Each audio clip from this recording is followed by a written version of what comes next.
I think I'm gonna have to stop before I get through all the trumpets. I think I can get through six of them, and because of where the way John kind of stops and talks about the woes, I think that'll be a great breaking place uh, to pick up next week.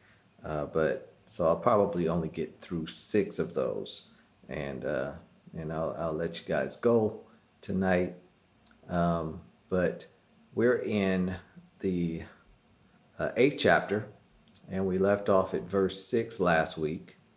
And when we left off, we had John saying that the angels that had the trumpets that were standing there before the throne, they were getting ready to sound. And excuse me, the eighth angel had just taken the incense that he had, and it had the prayers of the saints. And when we left off, he had just casted the prayers and the incense down to the earth. And the result was voices and thunderings and lightning and a earthquake. And I believe we're on earthquake number 3 there. And so the earthquakes are mounting up in the last days, this terrible time. And things are only about to escalate. And right before this, there was silence in heaven because it was about to get exponentially worse for earth and the inhabitants of the earth. And so these trumpets, we kind of break down, we call them at least the first 4 of them, we call them the 1/3 judgments, in that the purpose of them, or the result of the trumpets being blown, affects 1/3 of what the judgment is aimed at. And then after the 1/3 judgments, then we are followed by 3 woe judgments. And we'll stop after the first woe. I'll deal with the first woe, and then I'll probably stop after that. And then we can also have to remember, last week I brought up that within the 7 seals the 7th seal contains the 7 trumpets, and the 7th trumpet contains the 7 vials. And so this is why we are stopping at 6, and then we escalate on to the next judgment. I don't know how men are going to fare with this stuff that's going to happen on the earth. These things are just getting exponentially worse as we read them. I don't know if you ever seen a video. We watch a lot of videos, we laugh at them, and it starts off at one thing, and then the thing just kind of spirals, and it turns from one thing into another, and that thing leads to another. And you're wondering, how did that person get to that level? Whether it starts with a trip and they stumble and knock something over, and that knocks something else over, and then the dog jumps up and knocks them out. But there's like a domino effect. But here, we've never seen anything like. And so we're going to pick up at verse number 7. We left off at verse number 6 last week. And here's the first trumpet. Let me bring up my chat in case there's any questions. I'll trying to man the screen between 2 screens here. All right, verse number 7. He says, "The first angel sounded, and there followed hail and fire mingled with blood, and they were cast upon the earth. And the 3rd part of the trees was burnt up, and all the green grass was burnt up." So we have 3 things here. We have hail, which are hard ice balls. And it doesn't say it here, but there's another place in the book of Revelation where the hail will measure, depending on which measurement you use, it'll be between 75 pounds and 100 pounds each of hail. Now, I believe that the videos that we've seen in YouTube, where people have recorded hail hitting their cars, breaking their house windows, landing on top of their heads, them bleeding, I think that those hailstones have been measured at around 5, 6, or 7 pounds.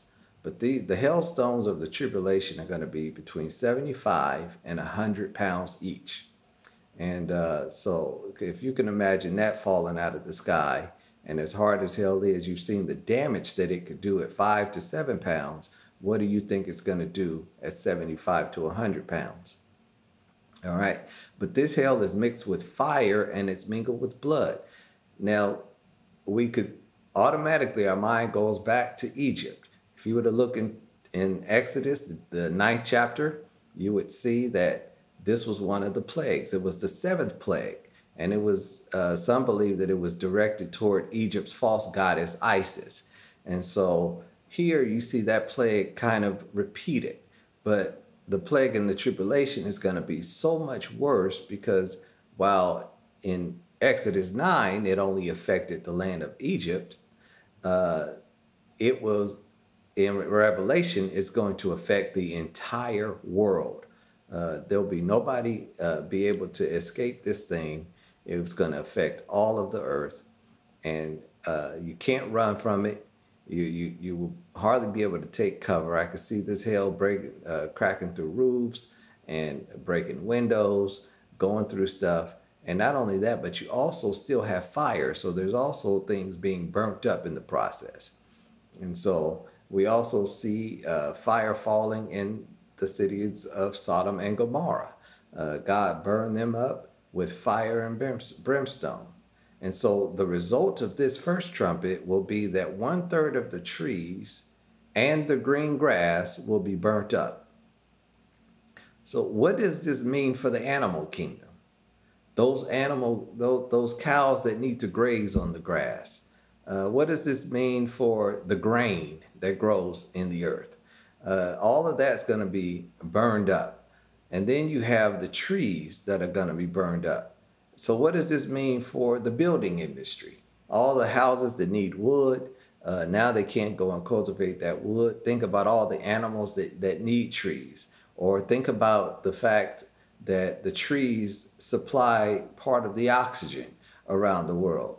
So this is going to change the face of the world, and is going to change the experience of the animal kingdom and the human experience globally. It won't be something that you will barely feel. This will be an immense thing that's going to affect the human race on an immense level. All right. And then we want to, what about the ecosystem when all of this stuff is burned up? And then he goes on to the second trumpet, verse number 8. And the second angel sounded, and as it were, a great mountain burning with fire was cast into the sea. And the third part of the sea became blood. And the third part of the creatures which were in the sea and had life died. And the third part of the ships that were in the sea were destroyed. Now, I want you to realize that when John is using the word like, he's looking for something that he hasn't ever seen. He can't explain it. And so the best thing he could do is come up with something that's similar to it, something that reminds him of something else. And whatever this was falling out of the sky, it was like a great mountain. Some believe this is going to be a huge meteorite that's going to fall to the sky. Some even think that it may be a huge missile that strikes. We don't know exactly what it is, but he said it was like a great mountain, and it was burning as it approached the earth. And as we know and talked about last week, meteors, once they enter into our solar system, they do burst into flames, and because of the gases and everything, they fall to the earth. And so this one is gonna, 1/3 of the sea becomes blood. Again, we could go back to Egypt, and it reminds us of the first plague that was in Egypt. And some believe that plague was directed toward Egypt's false god named Haika. And when he turned the water to blood in Egypt as the first curse, it killed the frogs and the fish, and it made the water undrinkable. And so it's going to do the same thing here. 1/3 of the sea becomes blood. Then he says 1/3 of the sea life dies. 1/3 of the whales, all the fish, the sharks, everything that's in the sea. Now you think we killing some fish with some plastic? Wait until whatever this is that hits the sea, and it's going to cause 1/3 of the life that's in the ocean, in the waters, is going to die. Could you imagine the stench as those dead sea animals start washing up on the shores? I can't imagine how stinky it is. I remember one time when a whale washed up. This huge whale washed up on sea, and it had died, and it just sat there on the beach deteriorating, and the beachgoers and the people who lived in the area said the stench was so bad. But can you imagine 1/3 of the sea life? Even if half of that washes ashore, can you imagine the stench that will be along the beaches of the world? I can't imagine how stink that has to stink beyond what a nose can handle. And then he says 1/3 of the ships in the sea are destroyed. So this includes cruise ships. I don't know how many people like to go on cruises. I seen some of the saints wonderful pictures. You've been on your cruises, and but in this one, the cruise ships, the marine ships. Look at all the navies that are out there right now. The fishing vessels that are out there, and then you have so you got the cruise ships, the Navy ships, the fishing vessels. Then you got the vessels that are carrying our goods back and forth. What is that going to do to the economy when all of those crater ships can't get? And then you got the oil ships that are carrying the oil back and forth. This is going to have a global effect on the price of everything that is transported by way of ship. And so naturally, the price is going to hike because now the demand is going to be there, but the supply has just diminished by 1/3. And so just think of then think of the huge tidal wave or the tsunami, whatever this is that hits the sea. And we've seen what an earthquake can do in causing a wave or a tsunami. But just think of the size of the tsunami that's going to be along the beaches. And it doesn't say which sea this is going to hit. We don't know if it's going to hit all of them. It's going to hit one and spill over into the rest of them. But it's going to hit so hard that 1/3 of the sea life, the ships, and the blood, and the sea turns to blood. Third trumpet, verse number 10. And the third angel sounded, and there fell a great star from heaven, burning as it were a lamp, and it fell upon the third part of the rivers. Now we've dealt with the sea, and now he goes to the rivers and upon the fountains of water. So these are the lakes and the ponds, everything, those what they call them, wells, whatever other waters you have. This now takes care of the rest of the water. This is believed to be fresh water, and it fell upon 1/3 of the earth, the fountains of water, and the name of this star was called wormwood. And that rings a bell because we know that this wormwood is mentioned in the Old Testament. And the third part of the waters became wormwood, and many men died of the waters because they were made bitter. Now, this is not just a bitter that's bitter to the taste. This is something that's going to affect the system. Once you ingest this water, something happens to your system. It's bitter to your system. And so it's going to cause great sickness. And so he says this is a great star. Some, again, believe that this could be a meteor.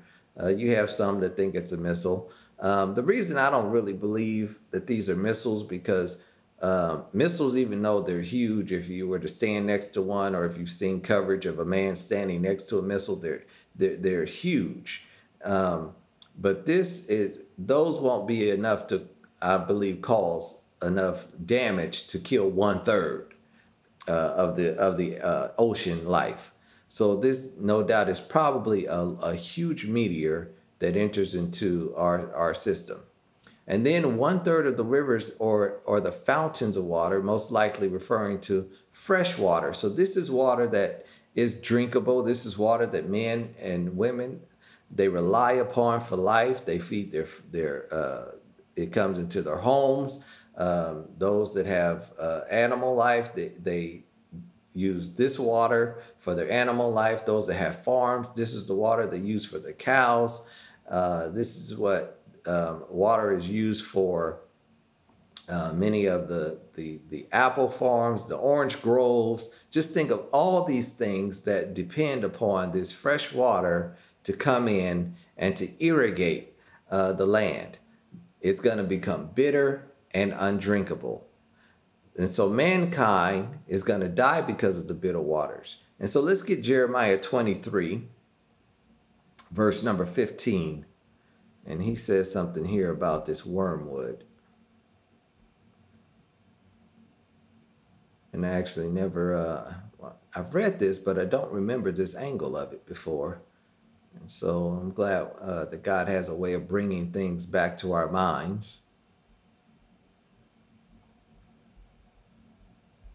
Jeremiah 23 and 15. Listen to what he says, but listen to the cause of this.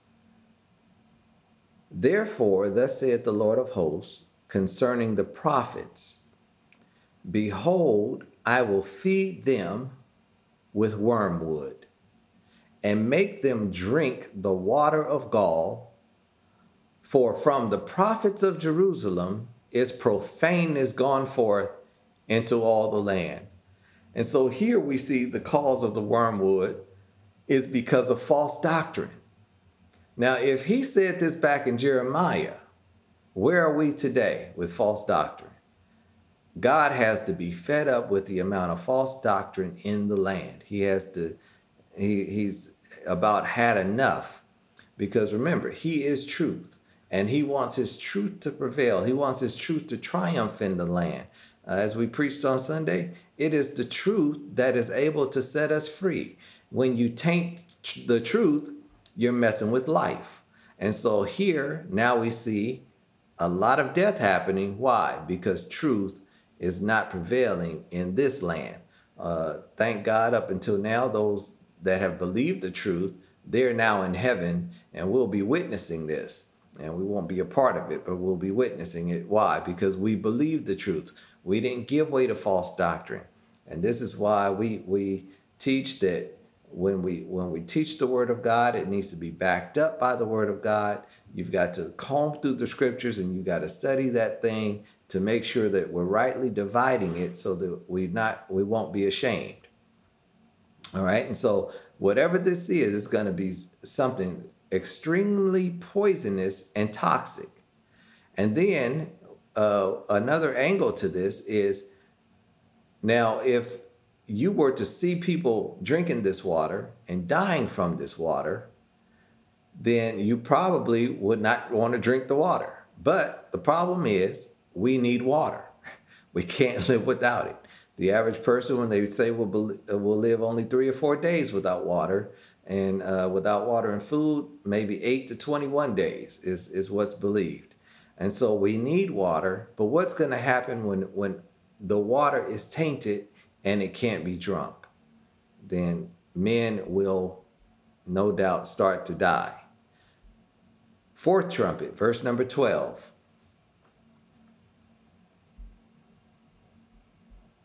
And the fourth angel sounded, and the third, this is why, remember at the beginning of this, there's a lot of thirds here.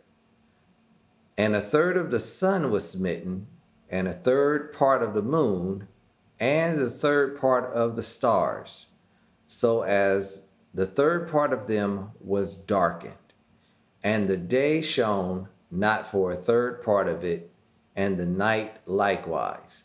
So here, he doesn't say what smites the sun, the moon, and the stars, but whatever it is, it must be powerful. It must be something that's going to happen in the heavens. This is not something that triggers on earth, but it starts in the heavens, and the effect of it is going to be felt on the earth. And so 1/3 of the sun, 1/3 of the moon, and 1/3. So we're going to lose, well, not we won't be here. They're going to lose the light of day for 1/3 of the day. And then they're going to lose the light of the night for 1/3 of the night. That means that 2/3 of a 24-hour cycle will be in darkness. I can't imagine that. Now, some people that can imagine that are those that live on in the Antarctica, I believe it is, where it's night there for half of the year, and then it's kind of day, and it's a trip when they show it, and how you can kind of see the sun barely peak over the horizon, and then it ducks away again, and then it's night again. I have no idea how people live in that kind of condition where it's dark for half the year, but people do it. But in this case, the entire earth is going to be affected by this. So it won't be sunny California no more. Florida won't enjoy all of that sun anymore. Texas probably won't be reaching the temperatures it will be reaching. And then, so what effect will this have on the earth? Now you're messing with the livelihood of astrologers, because they need the stars to perform astrology. The astronomers, the fortune tellers, they read your palms and liken it to the alignment of the stars and what's going to happen to them. And then you have your superstitious people. You know, you got a lot of people that, you know, oh, we must be in retrograde. So it's going to throw all of their ideologies off base. What are they going to come up with then? And then what about the plant life that needs the sun? That's going to start to die off. The animal kingdom. What about nocturnal animals? Their whole cycle is now going to be disturbed. Then you have the tides. What is 1/3 of the light of the moon going to do with the tides? What's going to happen with the moon once it's affected? What is that going to do with the rise and the retreat of the tides around the globe? And then what about the winter storms that are going to happen with this? Because all of these things, the cycle and the seasons are all going to be affected by this. And then, so he stops here, verse number 13, after these 4 trumpets have been blown. And just like before, there seems to be a pause. And the pattern here in Revelation is that every time something is about to escalate further, and he's about to ramp up more judgment, he seems to take a pause. The last pause was silence in heaven for the space of half an hour. Now there's another pause. In verse number 13, he says, I beheld and heard an angel flying through the midst of heaven, saying with a loud voice, and he says it 3 times. Now, up until now, we've been used to the angels crying, holy, holy, holy, 3 times. But now, this angel has a different song. He has a different declaration. He says, woe, woe, woe to the inhabitants of the earth, by reason of the other voices of the trumpet of the 3 angels which are yet to sound. So what he's saying is, buckle up, because if you think it's bad with 1/3 of the sea dying, if you think it's bad with 1/3 of the trees being burned up, and 1/3 of the grass being burned up, and 1/3 of the ships being destroyed, and 1/3 of the earth being dark by day, and another third of the earth being dark by night. If you think it's bad now, you ain't seen nothing yet. And so this is why I personally don't want to risk being here for this, because I got trouble now. I certainly don't need this kind of trouble in my life. But can you imagine? And again, remember that these things are just mounting up. And so there's nothing that says that the previous judgments have stopped. So all of those things with the seals are probably still permeating. through societies, men killing men, uh, men's hearts failing them for fear. You got the horse rider with death and hell following him. So you still got all these things going on. And on top of that, now you got earthquakes. Now you got things flying out of the heavens into the sky, destroying the sea. And now he says, whoa, whoa, whoa. If you think this is bad, hold on to your seats. So in chapter 9, verse number 1, he says, the fifth angel sounded, and I saw a star fall from heaven unto the earth, and to him was given the key of the bottomless pit. So now we have a star, but he refers to it as him. And so many believe that this is Satan who will be given the key to the bottomless pit. Remember we talked about Sunday, how art thou fallen down from heaven, O Lucifer, son of the morning?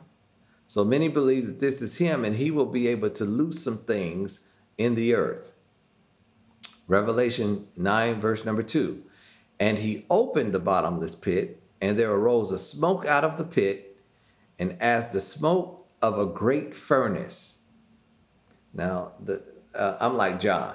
So when I think of a pit, I like the queue. I like the barbecue. And so sometimes you open that pit and it's so much smoke that is accumulated, and you open it and it just rushes into your face. Imagine this pit, wherever this bottomless pit is, and we're not really given any location where this happens, but when he opens this pit, there's a plume of smoke that's going to come out of this pit. And the sun and the air were darkened by reason of the smoke of the pit. Hold it. I thought the sun had already lost a third of its light, and the moon a third of its light. So now you got this smoke that's going to even make it worse. How much more of the daylight or the night light will be lost after this? So this bottomless pit had never been opened before. We don't read a whole lot about it up until this point. The Old Testament doesn't give a lot of information, as well as the New Testament. But here, it's opened up. Now, one reference that we do have a clue of what this is, I don't know if you remember, the demon-possessed man that Jesus found that was wandering amidst the graveyards, and Jesus came on the scene, and the demon spoke out. When Jesus cast the demon out, the demon said, "Please, Lord, don't send us to the abyss. Don't send us to the bottomless pit." So what is this place? This, no doubt, must be the place where the Bible says that he has a place for some of the fallen angels where they have been abandoned, where they have been banished, rather, and they are in chains. Now, I don't know what kind of chain can hold an angel, but whatever kind of chain it is, God designed it. And it's holding those fallen angels in the abyss. And this demon tells Jesus, "Lord, I don't want to go there." He must have heard something about it from the other fallen angels. And so Jesus says, "You could go into the swine over here." And that's when the swine went into the water and they drowned themselves. But the abyss is real because we see it here with Jesus and the demons.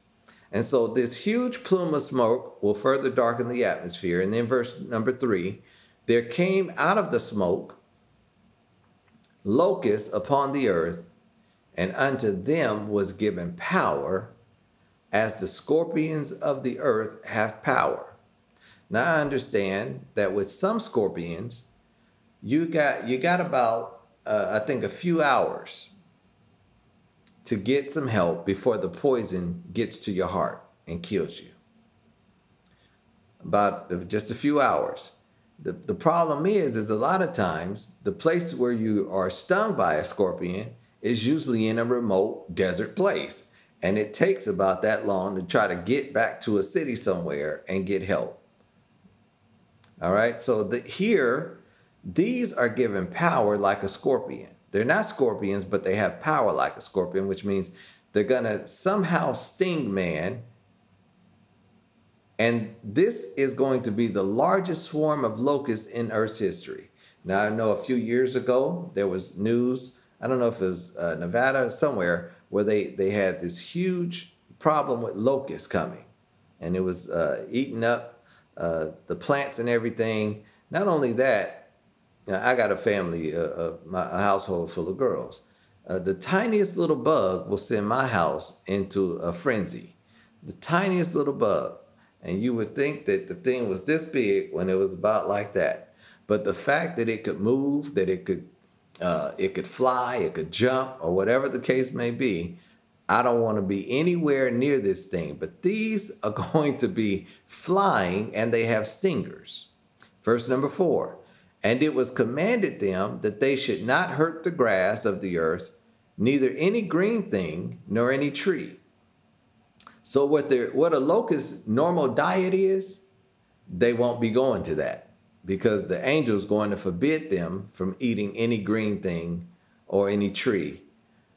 By the way, remember now, the trees and the greenery, the grass, has already been burnt up, 1/3 of it.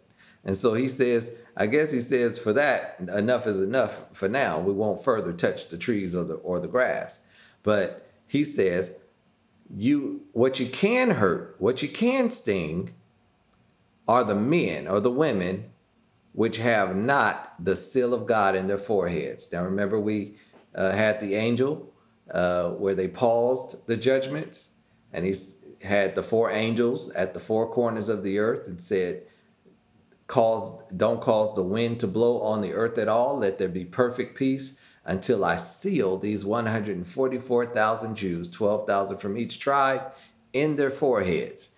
And so these are the 144,000 that these locusts will not be allowed to touch. But everybody else is fair game. Everybody else will be affected by these. So their target is human beings. Verse number 5. And to them was given that they should not kill them, but that they should be tormented for 5 months. And their torment was as the torment of a scorpion when he strikes a man. Now, a scorpion strike, they say that there's a burning, it turns black, the flesh around it starts to die. And so this, no doubt, will be what is happening to the flesh of men. And in those days shall men seek death. Right now we're seeking life. In fact, he tells Job, he tells the devil, skin for skin, all that a man has, he'll give to save his life. And so man wants to live, right? But not here. Man will not find death when they seek it, and shall desire to die, and death shall flee from them. So now you have men that will, and women will try to commit suicide because this torturous sting is so painful in their bodies. I could just imagine the poison just working its way through your body, and limbs starting to die, and fingers starting to go numb and turn black and start to fall off. But you can't die. I can imagine the hair falling out, losing eyesight, all kind of things, going deaf, losing the sense of smell and taste. You're going to experience everything up to but except death for 5 months. They will not be able to die. Now, this will be the first time in history that the undertaker and its industry will suffer loss. Now, since the time of Adam, when he said, in the day that thou eatest the fruit thereof, thou shalt surely die, men and women have been dying ever since, nonstop. It took a while for Adam, 930 years, but it did not stop the process. And then that 5, 6, 7, 8, 900 years of life was dwindled down to, by reason of strength, 80. And that's where we live today. But we are all dying. All of us on the Zoom call, we're slowly headed toward death if the Lord doesn't come for us first. But death is working in us right now, and we have no say-so in the matter until the Lord prompts the resurrection of the church. But until then, that's our testimony. We are born, and the minute we're born, cells start dying, and we grow up, and then we quickly dwindle down to the graveyard. In fact, our life is as a vapor. And then he says, as the flower that fadeth, it grows, it's beautiful, but then it surely fades away. That's life, and we have no say-so. But here, they're going to seek death, can't find it for 5 months. The funeral homes will be out of service. They won't be planning any homegoings or any funerals, no cremations. None of that is going to take place during this 5 months. They're going to be hit hard. Verse number 7, and the shapes of the locusts were like unto horses prepared unto battle. And on their heads were as it were crowns like gold, and their faces were as the faces of men, and they had hair as the hair of women. I don't know what these locusts are. And their teeth were as the teeth of lions. And they had breastplates, as it were breastplates of iron, and the sound of their wings was as the sound of chariots and many horses running to battle. And they had tails like unto scorpions, and there were stings in their tails, and their power was to hurt men for 5 months. Now you'll have some that believe that these are fighter jets, and they're decorated with the teeth of a lion and the hair of a woman. But here's the thing with that. And the things that are coming from their tails are the bombs that are dropping. Well, these locusts don't destroy. They torment. And so that argument doesn't really weigh here, because it would just blow things up. But here, these scorpions are going to torture people for 5 months. And I want you to realize that in these, what is this, 3 verses? Where are we? Yes. Just in these verses alone, the word like appears 8 times in these verses. Again, John doesn't have the imagery. He doesn't have the experience to say what these things are. So he can only liken them to something that he knows or something that he's actually seen. All right. And so verse number 11. Yeah, I'm doing good. 45 minutes in.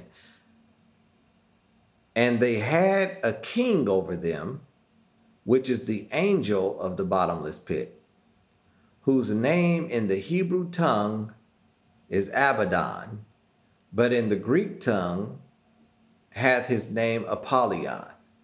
Now, this, some believe is Satan. Now, you have those that believe that the angel that came to open the bottomless pit was Satan. If that is the case, Satan can't be the one to open the bottomless pit and the king that comes from the bottomless pit. So it's got to be one or the other. So Satan is not in the bottomless pit. He's not reserved in chains forever like the other fallen angels. He is the prince in the power of the air. He has freedom. He was cast down to earth. He was said in Ezekiel that you have been in the midst of the garden of God. You've been in Eden. You've been there tempting my creation. And so you caused them to fall, and then I cast a curse on them, and I cast a curse on you, and I cast a curse on the land. But Satan, and then his curse was that he would eat of the dust for the rest of his life. And so dust, mankind, is what he has been allowed to bother since then. And so he's not bound. He is very much loose.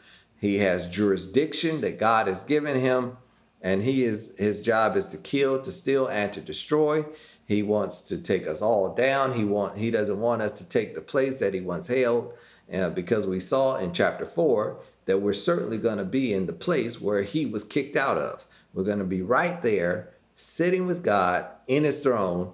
There'll be 24 thrones around his throne, Well, we'll be sitting there worshiping him, and then we'll also reign with him. So this king, no doubt, is probably one of Satan's top henchmen. This is probably one of the other top ranking angels who the earth, since the fall of the angels, has never seen the power of. Why? Because he's been bound. So could you imagine the power of some of the angels? What made God lock these angels up? Were they so destructive in their ability? Are they so powerful that he said, no, I can't let these angels loose because they'll do way too much damage than is allowed. And remember, God does not allow us to be tempted above that we are able. And so it's always intrigued me. What about these angels caused them to be bound in chains and can't be loosed up until this point? What will be their destruction? And so here we see that for 5 months. And if this is happening in 5 months, just think of if these angels would have been loose for the last 5 or 6,000 years. What kind of damage could they have done to the earth? And think of the catastrophes all around the earth that they could have caused. We've seen hundreds of thousands perish in a day. Thousands just perished last week with the flood. A few more thousand with an earthquake. And so these angels are no doubt extremely powerful, and they're bitter because they've been kicked out of heaven. Now, they got nobody to blame but themselves because they followed Lucifer right out of heaven with themselves. All right. So verse number 12, and then we'll call it a night here. Verse number 12, and I labeled this section, Count Your Woes. Because he already told us that there's 3 woes. Now, we could have surmised, okay, wow, this is the first woe. But these woes are so impressed on John, that, or the angel, that he says, 1 woe is past, and behold, there come 2 woes more hereafter. And so we'll pick up next week and start with the second woe and get as far as we can with that. But I do not want to be here. I cannot miss the rapture. I can't afford to let any man take my crown. I can't let anything take me off of my game with God. I've got to be focused. I've got to make it right with God on a daily basis. I've got to seek him. I've got to obey him. I got to do everything that God has called me to do so that I might be counted worthy to escape all these things, because that is what he told us that we should pray. Pray that you are counted worthy to escape all these things. And the only thing that will make you worthy is not anything that you can do. It's not anything that I can do. But the only thing that counts as worthy is God's righteousness. We have no righteousness of our own. There's none good but the Father. And so anybody that misses this will have to be a person or people that have just fallen into the grace of God. They have fallen in love with God and allowed him to be their Father, and we are his children, and we have fellowship with him, and we represent him in the earth, and we do all that we know how to do to live holy and to give his name the praise and the honor and the glory that is due him, because he is a gracious God, but he's also a consuming fire, and we don't want to see that side of him. And so I say, love God. Allow him to love you. Stay on his loving side, because you do not want to see this angry side of the Almighty God. Is going to be something that the earth will never, never, never recover from until he makes all things new. But the loss will be great up until that point. And so I hope this part shed some light on some things as far as the trumpets, and then we'll do the last trumpet and get into the vials or the bowls after that. And at this time, if there's anybody on this call